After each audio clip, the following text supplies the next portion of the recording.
40 की उम्र एक ऐसी उम्र जिसमें कि बहुत सारे अनुभवों के साथ साथ बहुत सारी थकान भी बोनस के रूप में मिलती है। एक ऐसी उम्र जिसमें कि घर और बाहर की ढेर सारी जिम्मेदारियों को निभाते हुए बहुत सारे सफलता के ताज भी आपके सर पर सज जाते हैं। ये वो समय है जबकि घर, नौकरी और परिवार की अनगिनत समस्याओं को सुलझाते हुए, उन समस्याओं को सुलझाने के लिए लिस्ट बनाते हुए, उन पर काम करते हुए आप एक चीज को उस लिस्ट में या तो रखना भूल जाती हैं, यदि रखती भी हैं तो सबसे नीचे। और जानती हैं वो कौन है? वो आप खुद हैं। आप खुद पर ध्यान देना बिल्कुल भूल ही जाती हैं।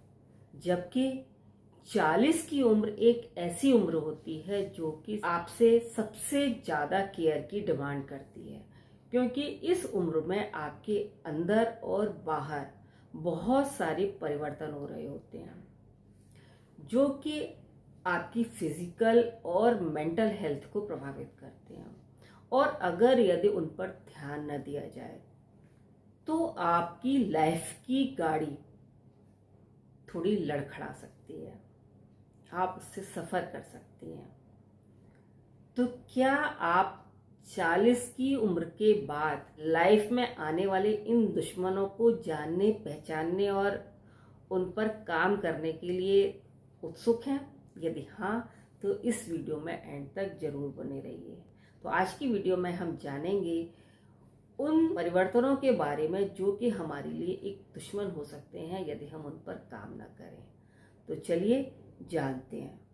40 की उम्र वो उम्र है जबकि किसी भी फीमेल के अंदर बहुत सारे फिजिकल और मेंटल चेंजेस आते हैं, और इन चेंजेस को अगर यदि न पहचाना जाए तो ये हमारे लिए बहुत ही नुकसानदायक हो सकते हैं, एक दुश्मन की तरह काम कर सकते हैं। तो दुश्मन नंबर 1 है हार्मोनल इम्बैलेंस।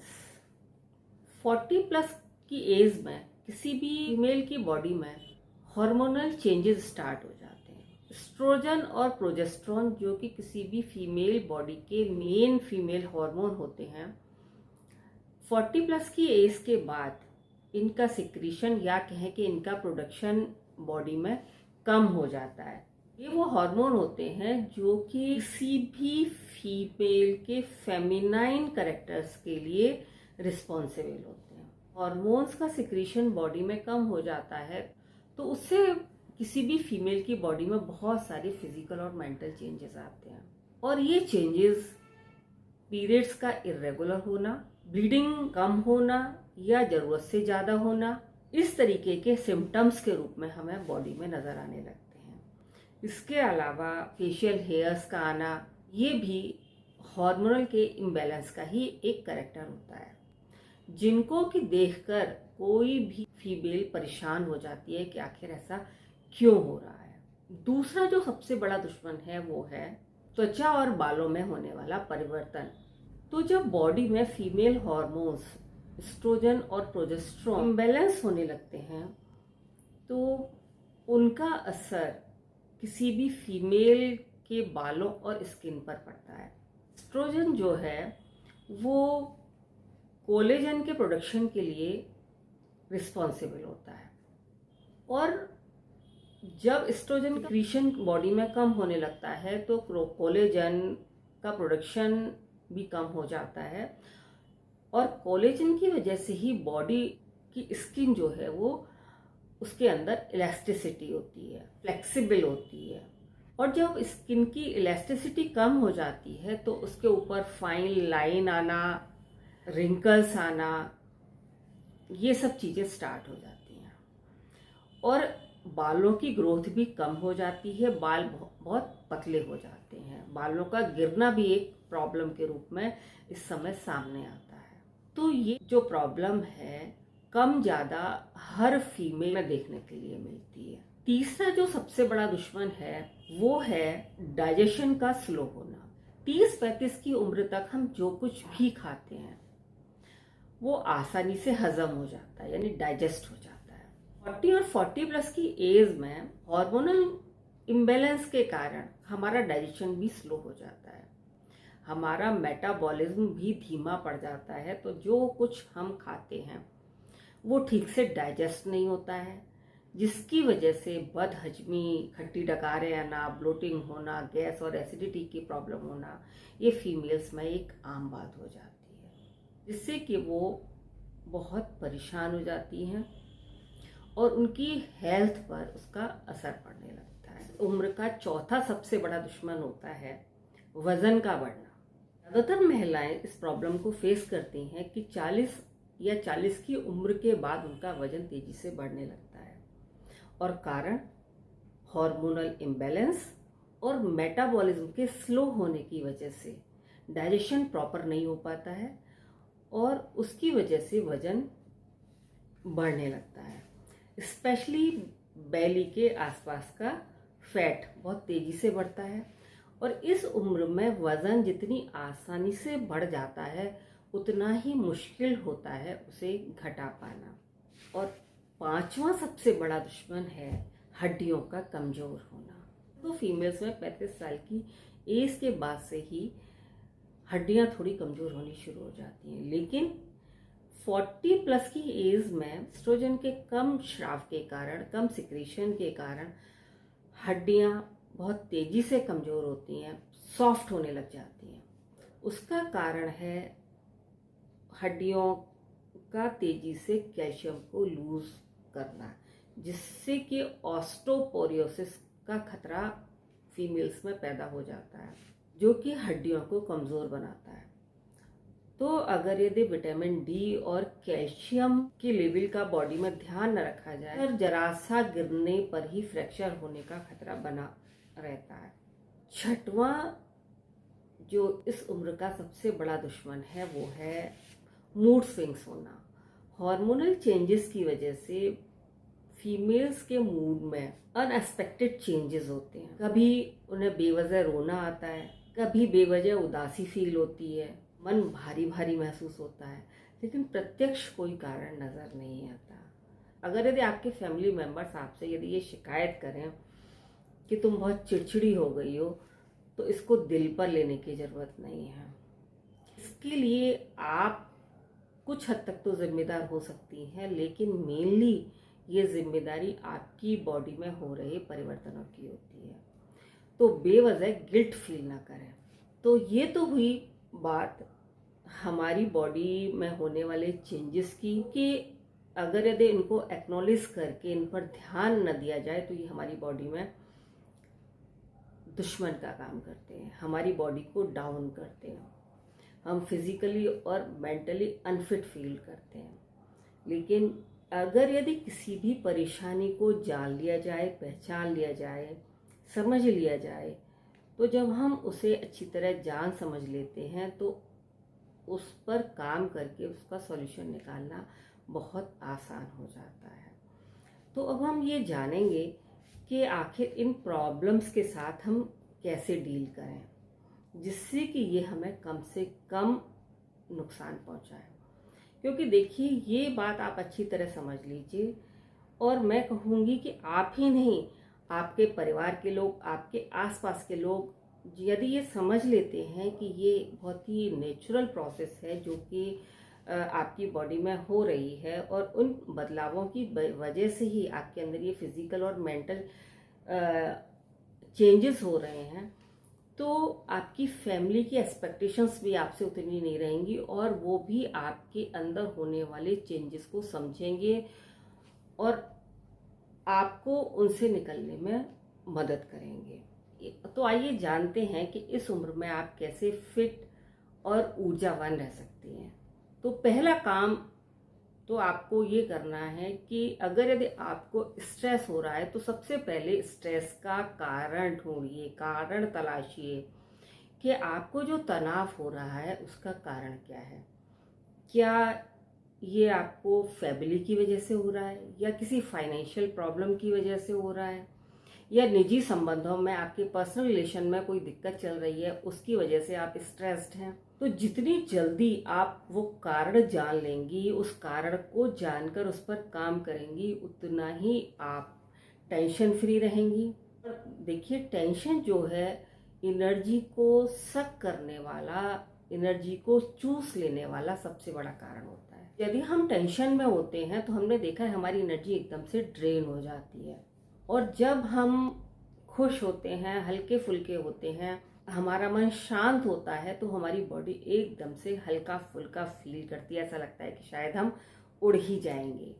तो सबसे पहला काम जो आपको करना है वो अपने स्ट्रेस को पहचानना है, और स्ट्रेस ये जानकर कि स्ट्रेस किस वजह से है उस पर काम करना है।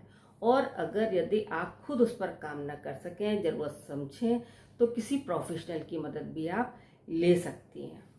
दूसरा काम जो आपको करना है वो ये कि पानी को अपना सबसे बड़ा दोस्त बनाएं। अपने बॉडी के अंदर पानी की कमी नहीं होने दें, बॉडी को हाइड्रेट रखें। क्योंकि यदि बॉडी के अंदर हाइड्रेशन प्रॉपर होता है तो एक तो सबसे पहली चीज़, आपकी स्किन में जो चेंजेस हो रहे हैं वो काफ़ी हद तक सबसाइड हो जाएंगे। आप पानी की कमी होने से आपका मेटाबॉलिज्म ठीक से काम नहीं करता है, जिसका कि असर आपकी स्किन और पूरी बॉडी पर पड़ता है। तो जब आप अपनी बॉडी को हाइड्रेट रखेंगी तो आपका मेटाबॉलिज्म भी ठीक रहेगा, आपकी स्किन भी ग्लो करेगी। इसके साथ साथ यदि आपकी बॉडी हाइड्रेट रहेगी तो आपकी किडनीज भी ठीक से फंक्शन करेंगी और आपकी बॉडी से टॉक्सिन्स बाहर निकलेंगे, जिसकी की वजह से आपकी फिजिकल हेल्थ ठीक रहेगी। अगला काम जो आपको करना है वो ये कि अपनी डाइट पर ध्यान देना है। आपको एक बैलेंस डाइट लेनी है। तो बैलेंस डाइट से मेरा मतलब ये बिल्कुल भी नहीं है कि आप अपने खाने को carbohydrate, fat, proteins, vitamins, minerals के सेक्शंस में डिवाइड कर करके उसका एक निश्चित अमाउंट खाने पर फोकस करें, तो एक नया टेंशन अपने लिए वो क्रिएट कर लें। नहीं, अगर यदि हम अपनी इंडियन थाली की बात करें तो उसमें दाल, चावल, रोटी, सब्जी, सैलेड, अचार, दही, ये सामान्यतः हमारी इंडियन थाली में शामिल होता है, और ये एक बैलेंस्ड डाइट ही है। तो यदि हम इन सब की मात्रा अपनी बॉडी के हिसाब से निर्धारित करके एक कंप्लीट थाली, अपनी एक कंप्लीट इंडियन थाली अपने भोजन में शामिल करते हैं, तो हमारी डाइट बैलेंस्ड रहेगी और उससे हमारी फिजिकल, मेंटल हेल्थ ठीक रहेगी। यही हमारी बॉडी रूपी गाड़ी का फ्यूल है जो कि हमारी बॉडी को चलाता है। तो अपनी डाइट पर ध्यान दें। यदि हम प्रॉपर डाइट लेंगे तो हमारी बॉडी में जो भी चेंजेस हो रहे हैं, हमारी बॉडी उन चेंजेस को फेस करने के लिए सक्षम रहेगी। उसके अंदर एक प्रॉपर दम, स्टेमिना या कहें कि इम्यूनिटी बनी रहेगी, जो कि जो भी हमारे अंदर दिक्कतें आ रही हैं हमारी बॉडी उनको फेस कर पाएगी। 7 से 8 घंटे की भरपूर नींद आपके शरीर और मन दोनों को ही तरोताज़ा कर देती है, और हमारी बॉडी के अंदर हीलिंग भी तभी होती है जब हम स्लीप की कंडीशन में होते हैं। तो अपनी स्लीप साइकिल पर ध्यान दें, उसे नियमित करें। अपनी डाइट में फल और सब्जियां जरूर शामिल करें, जिससे कि विटामिन्स और मिनरल्स की कमी आपको न होने पाए। कि जो माइक्रो न्यूट्रिएंट्स हैं वो हमको, जिनकी कि हमारी बॉडी को बहुत कम मात्रा में ज़रूरत होती है, वो हमको फल और सब्जियों से ही मिलते हैं। तो फल और सब्जियों को जब आप अपनी डाइट में शामिल करेंगे तो आपकी बॉडी की जो फिजियोलॉजी है वो रेगुलर रहेगी, अपना प्रॉपर फंक्शन करेगी। चाय कॉफ़ी ज़्यादा पीते हैं तो उसकी मात्रा कम कर लें। मैं जानती हूँ कि हम में से ज़्यादातर के दिन की शुरुआत चाय कॉफ़ी के एक कप से ही होती है। थोड़ी मात्रा में, नियमित एक लिमिटेड अमाउंट में तो चाय कॉफ़ी का पीना ठीक है, लेकिन अगर यदि आप ज़्यादा चाय कॉफ़ी पीते हैं तो ये आपकी बॉडी को डिहाइड्रेट कर देती है, और डिहाइड्रेशन यानी कि पानी की कमी आपकी बॉडी के लिए बहुत ही नुकसानदायक हो सकती है। चाय कॉफ़ी की मात्रा कम लें। इसके अलावा अगर यदि आप सिगरेट शराब वगैरह पीती हैं तो उसको भी बिल्कुल छोड़ दें।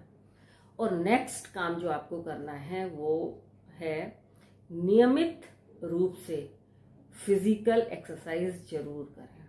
उसके लिए ज़रूरी नहीं है कि आप जिम जाकर ही वो एक्सरसाइज कर सकती हैं, घर पर रहकर भी आप कोई भी फिटनेस रेज्यूम फॉलो कर सकती हैं, वॉक कर सकती हैं, प्राणायाम कर सकती हैं, साइकिलिंग कर सकती हैं, जो भी आपको के अकॉर्डिंग आपको सूट करता है। कुछ ना कुछ फिजिकल वर्क आप जरूर करें और जितना संभव हो घर के काम खुद करने की कोशिश करें, जितना कि आपकी बॉडी अलाउ करे, क्योंकि घर के बहुत सारे काम भी स्ट्रेस रिलीवर का काम करते हैं।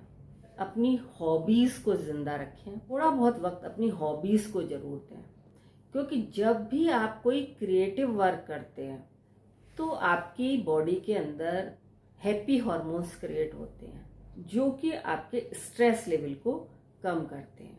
तो जब आपका स्ट्रेस लेवल कम होगा तो आपकी बॉडी आपके शरीर में हो रहे परिवर्तनों के साथ खुद को आत्मसात आसानी से कर लेगी। तो एक्सरसाइज एक ऐसी चीज होनी चाहिए जो कि आप रेगुलर बेसिस पे करें, चाहे आप डांस करें या एक्सरसाइज करें, जो कुछ भी करें लेकिन रेगुलर बेसिस पे करें। उससे आप क्योंकि फिजिकली एक्टिव रहने से आपकी बॉडी फिट रहती है, आपके अंदर स्ट्रेस हार्मोन प्रोड्यूस नहीं होते, आपका स्ट्रेस लेवल कम रहता है, आपका डाइजेशन ठीक रहता है, आपकी बॉडी की मसल्स मजबूत होती हैं और आपके बॉडी के हार्मोन्स का सिक्रीशन भी सही होता है। तो फिजिकली एक्टिव रहना बहुत बहुत बहुत ज़्यादा ज़रूरी है।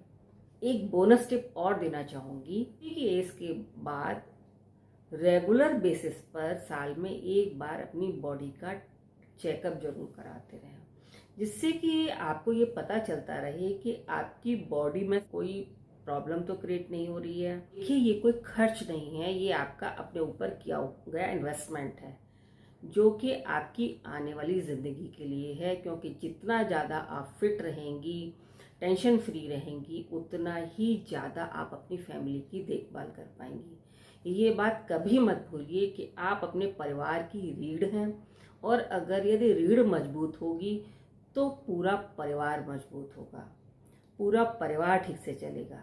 तो पूरे परिवार को ठीक ढंग से चलने के लिए आपका फिट रहना, एनर्जेटिक रहना बहुत ज़्यादा ज़रूरी है और इसके लिए आपको अपने ऊपर ध्यान देना ही होगा, देना ही चाहिए, जिससे कि आप 40 की उम्र के बाद भी एक नई, मजबूत और सशक्त महिला होकर निकले। तो आज के लिए बस इतना ही। फिर मिलते हैं एक नई वीडियो में एक नए टॉपिक के साथ। यदि वीडियो पसंद आई हो तो लाइक, शेयर और सब्सक्राइब करना बिल्कुल मत भूलिए।